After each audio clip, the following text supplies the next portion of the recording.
Howdy y'all, welcome to Nerd Studio. We're out at the range today with the 9mm Kriss Vector pistol. Well, kinda. Stay tuned.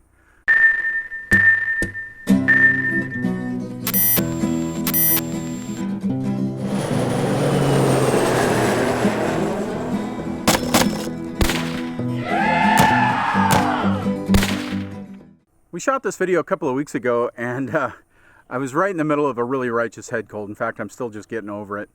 And we took the video inside and I went to go produce it and upload it.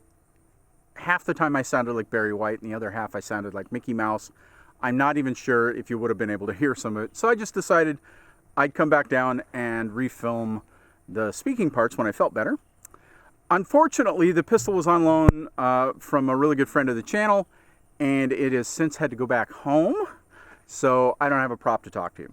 That's all right. We got plenty of footage here, and we'll insert video where we need to, and we'll get away with it. Trust me.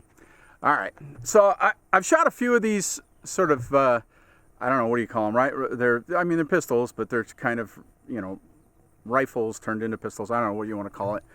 And I haven't really been a big fan since the ATF kind of crapped the bed and ruled that the SIG brace can't be shouldered. Trying to use one of these in a practical application without violating the law has kind of kept me from wanting to add one to my collection. But more on that in a bit. I wanted to play with the Kriss really from the first time it sort of came on my radar. And when my buddy Travis offered, I couldn't pass it up. I think the way the bolt works, sort of the, sliding back and then down, is truly unique. And honestly, the claims they make about it reducing recoil really does seem like a fact to me.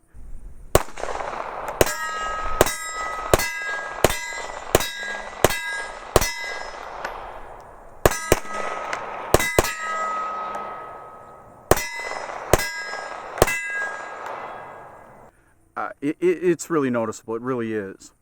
And, there are several things I like about this pistol, and I like about the design. I like that it uses Glock magazines, which really tells a compelling story. If one were to, combine a rifle or an SBR version of this with a Glock pistol of the same caliber, now you have a really interesting platform. They use the same magazines, they use the same bullets. You load up and go, right? It makes a lot of sense. That being said, I've got a lot of reservations for the pistol and for the Kriss platform in general, so let's talk about those. But, so you got to place this, either you don't have the brace, and honestly putting the brace in my arm doesn't work at all. It didn't really do anything for me. So you put the brace up against your cheek. That's what everyone's doing.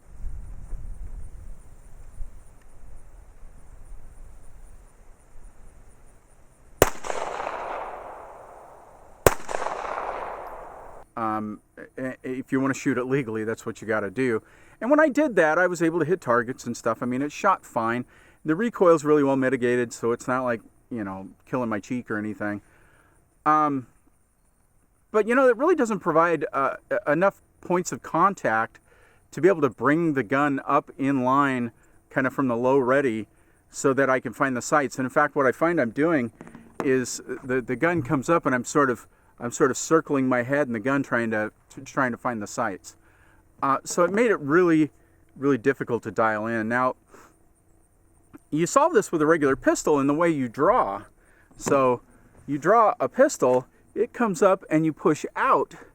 And so you're beginning to line up the sights with your eye during the draw as you're deploying it. In fact, that movement of pushing out, when you practice that, you'll find that you can actually fire the gun before you're fully extended if you need to. So, I mean, that's how that's solved with a regular pistol. I don't know of any way to draw one of these sort of rifle pistol things in a way that lets you do that naturally. The gun is too heavy to hold like a regular pistol for any amount of time. You're going to hold it out here like that. I found it didn't take long at all, and it was starting to dip and wave on me, and I got inaccurate. And that ultimately negates the one advantage that this platform might have over a regular pistol, and that's the longer sight radius. So if I can't if I can't keep it on target to get through a magazine because the thing is it's too heavy and it's throwing my balance off, then it doesn't really make sense. Particularly when I can have a pistol that shoots the same caliber. So the ergonomics on this gun is, well, it's just, they're bad. They're not good at all. Let's start with where they've placed the magazine release. It's right up under your hand as you're holding the pistol. And we found frequently that we were dropping the magazine unintentionally.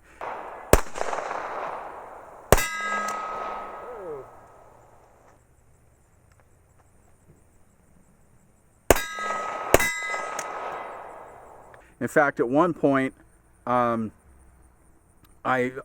unintentionally dropped a magazine, and apparently while the gun was cycling, and it came back, the bolt came back, caught one of the rounds in an awkward way and jammed the bullet down inside the casing and then fed the round into the gun.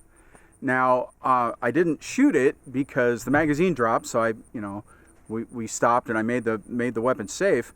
Looked at the pistol round and it was jammed way down in there, and that's not good. That can increase the pressure when that round goes off. Now, to be honest, the Kriss is well made. It feels like a solid piece of machinery.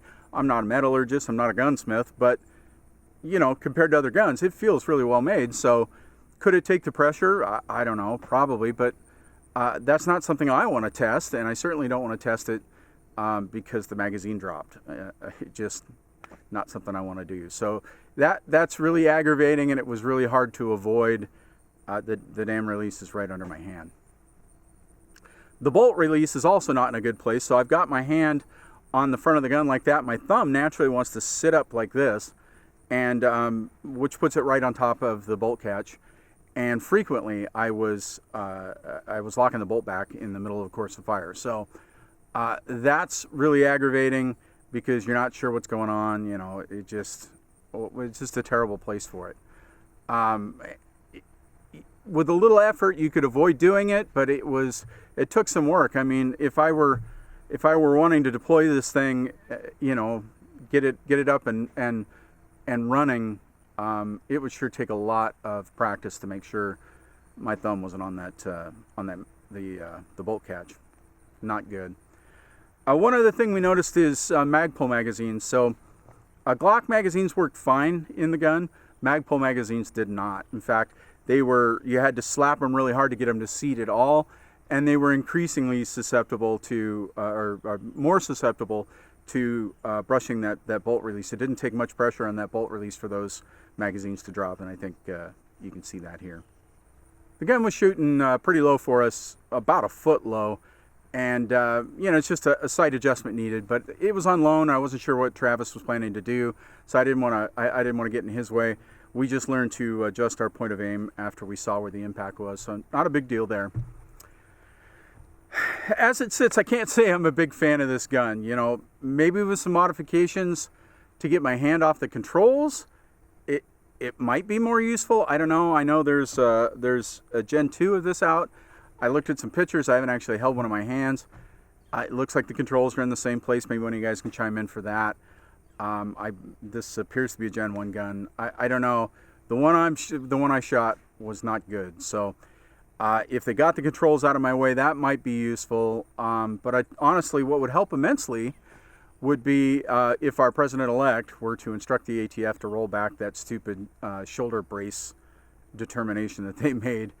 And who knows, maybe that might actually be on the table. In fact, I'd say I'm pretty hopeful there's a pretty good chance of it. So that would be cool. It might give some other options. It might put these sort of pistols on my list where right now they just wouldn't be.